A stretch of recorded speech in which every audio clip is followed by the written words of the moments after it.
Hi everybody, this is Howard Teaserking coming to you with week 2 of the NCAA college football. What a great week we had, week 1, hitting everything. Lock won.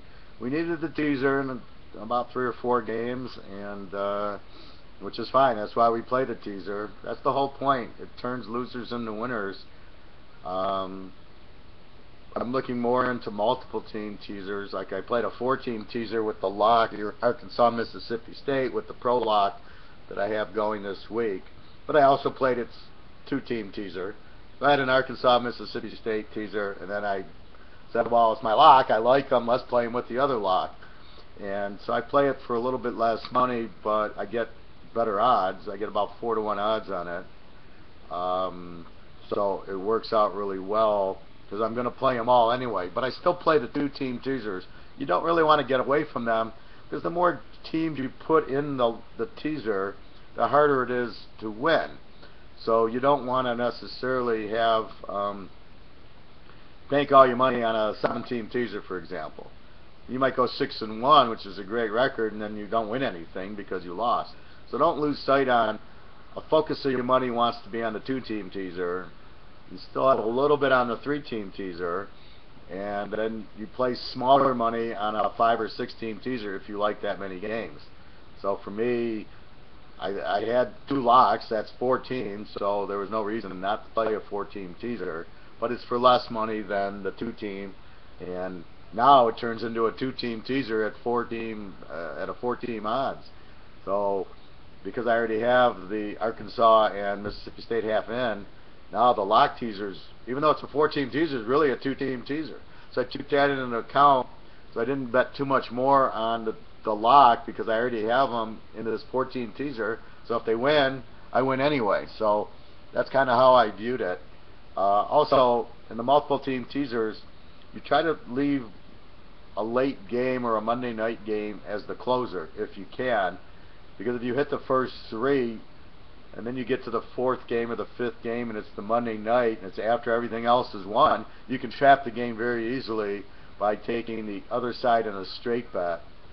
So Monday night, if you tease the 3 teams have won, and you got Minnesota in the 4th team of the teaser, you can bet San Francisco straight, and then you can trap the game.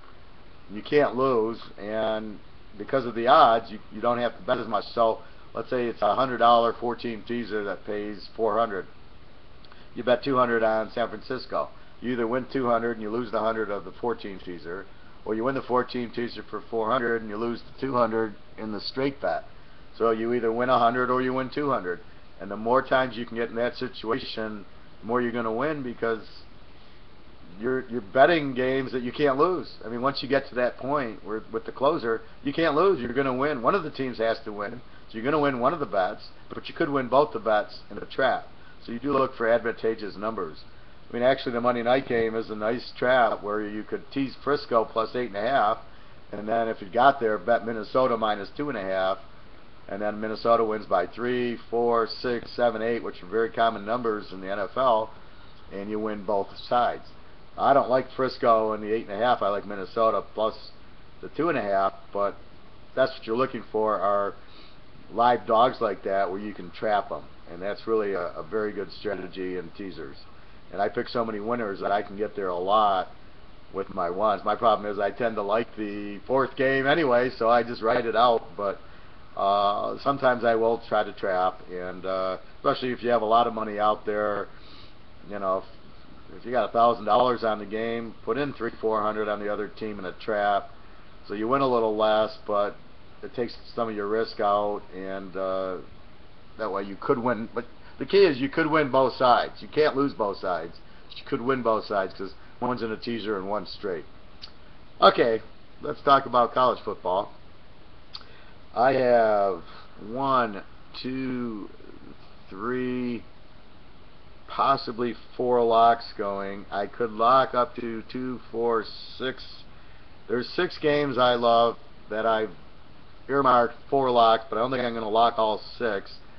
But I've locked 3, but I could lock 4 depending on my mood on one of the other locks. So it'll be a huge week for locks in college. But it's funny.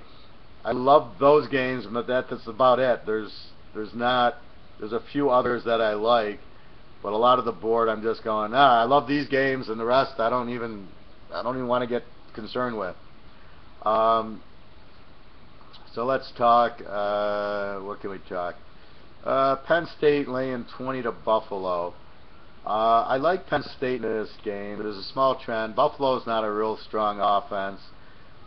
We did have Temple over Penn State last week because of Temple's defense. I'm not a Hackenberg fan. I don't get why he's such a highly recruited guy, because he's got a strong arm. I mean, they missed the whole concept of the quarterback.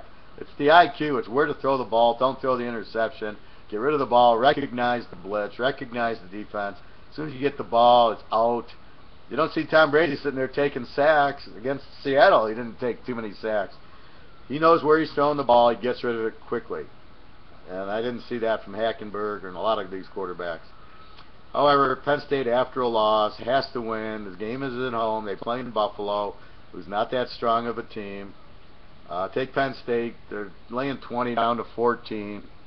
It's a small play. Just it's a little bit after a loss. They're going to be focused. I just see them coming out, and they have to win this game. So, Temple has a very good defense, and you just got to give them credit. But Buffalo doesn't have nearly the defense. Penn State should blow them out here. Talking about Temple, let's go Cincinnati laying 7 down to like 6.5 against Temple. Temple's defense will dominate this game again. I know Keel, the quarterback of Cincinnati, is a very good quarterback. They should score, but I like Temple put up 27 on Penn State's defense. They'll score on Cincinnati. Their defense is solid, very strong defense. Now the kid who's the coach for Temple used to play for Penn State. Penn State's notorious for handling these passing quarterbacks. I remember when they played Pitt with Dan Marino, they rushed 2 guys and had 9 in coverage, and Marino couldn't do anything, and Penn State blew him out. So he knows how to handle these good passing quarterbacks. But Temple's defense is the difference here. You're getting 13 points with Temple against a good Cincinnati passing team, but their defense is weak. Temple scores on them. I can see Temple winning this game also. But if they might not win it, but they'll definitely keep it close. I think Cincinnati's a pretty live. Temple's a pretty live dog here. One game that I'm sure I'm probably the only guy who will give you this. UMass is playing Colorado. Colorado's laying 13. I don't care about the spread. The over-under on this game is 62. I love this game over. All right, Howard, why? What are you out of your mind? What are you taking UMass Colorado over? Colorado's got an explosive offense. UMass can't cover anybody, but UMass has a great quarterback, Fogelhofer, something like that, and they score a lot of points, and they'll score a lot here. Colorado will also score a lot. This should be a very explosive game. Colorado lost at Hawaii 28-20. I was surprised that the score was that low, but they're not going to stop UMass's offense. UMass doesn't play defense, so this will be a high-scoring affair. You go 62 over to 56. That's really not a lot. I just see this game being an over.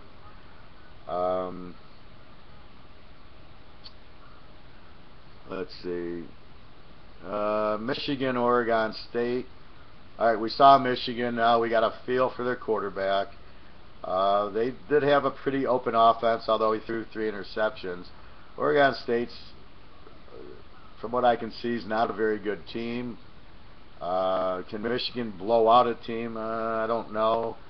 The spread's kind of high at 15. I like Michigan here, laying 9, very lightly. It's just they're a good home team, but I don't like to lay too much. But I think with Michigan's defense, they'll shut down Oregon State pretty well, and I like Michigan here.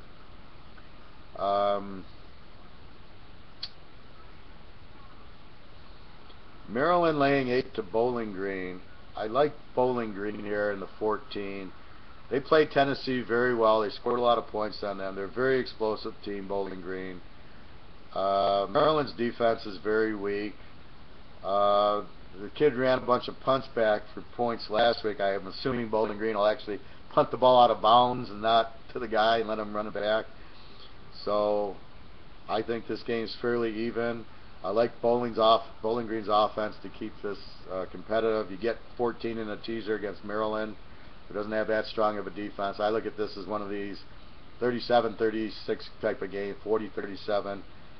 I wouldn't be surprised if Bowling Green wins. They're the top MAC team, very explosive here. And I think that's about it. Again, I have like 5 or 6 locks. Highly recommend playing. If you buy the locks, please buy them tomorrow. And otherwise, buy the college. Very strong week looking at what we did last week and looking at this week. A lot of very strong games. Alright, this is the Teaser King. Go to www.teaserking.com. Week 2 of college, and hopefully it's as successful as week 1 is. If you have any questions or comments, leave them here. Go to my site, www.teaserking.com, and you can you'll see a YouTube. You'll see my email, and you can certainly email me with questions. Everybody, good luck, and have a great weekend.